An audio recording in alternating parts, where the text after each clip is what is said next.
បេះដូងរំភើបពេញទ្រង់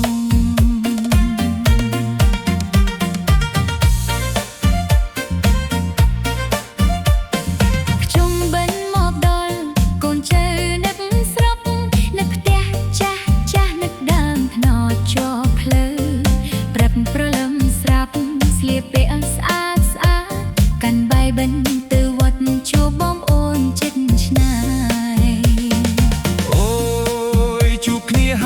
សប្បាយណាស់អូនអ្នកស្រុកអ្នកភូមិសាច់លេងក្រៅវត្តឆ្នាំនេះឆ្នាំណាក៏ចិត្តនៅតែនឹកពេលជុំបិណ្ឌមកដល់ត្រូវតែត្រឡប់ស្រុកដូនតាអើយកូនចៅមកហើយយកចង្ហាន់មកបត់អបទីស្គរលើជួរសូមកុសលផលបុណ្យដែលកូនបានធ្វើជូនដល់បការីជនសូមសុខសាជុំបិណ្ឌហើយអូនឯងត្រឡប់ស្រុកបងអូនជួបមុខសប្បាយកុំឲ្យសោកបាយបិណ្ឌនៅវត្តស្គរលន់កុនត្រឹម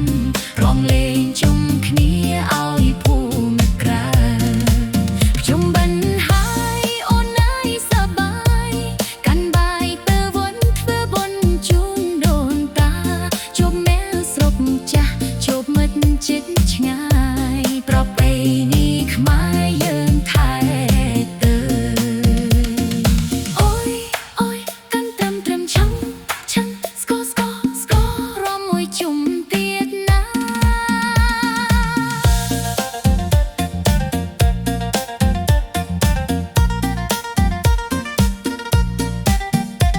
ព្រឹកខ្យល់បក់ស្រាក្លិនកាំលិះក្រអូបសំឡេងខ្វេងស្វែងសាយច្លេងតាមភ្លើងណៃរៀបចំបាយពុករៀបចំចង្ហាន់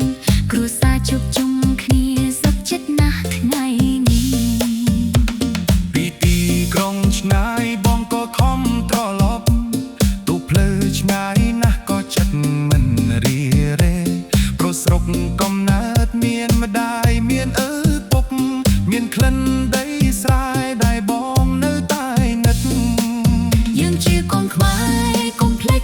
ឬស្គាល់កុំភ្លេចប្រពៃណីដែលដូនតាបន្សល់ទូទៅទីណាឆ្ងាយប៉ុន្មានក៏ដោយថ្ងៃជុំបិណ្ឌមកដល់គឺនឹកស្រុកខ្មែ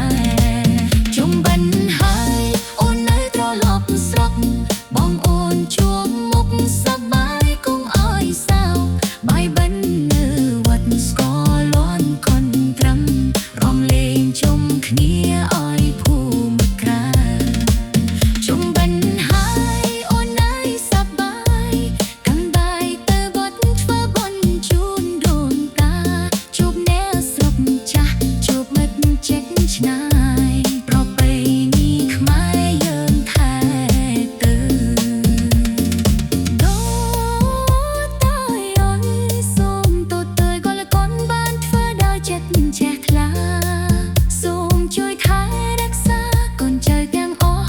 ឲ្យមានសុខសាន្តក្នុងជីវិតរាល់ថ្ងៃទូថ្មីណាស់ខ្ញុំទៅឆ្ងាយពីស្រុកបេះដូងនៅតែនឹកដល់វត្តអារាមនឹកសំឡេងស្គរនឹកផ្លូវដីក្រហមនឹកស្រុកខ្មែរនឹករហូតទៅ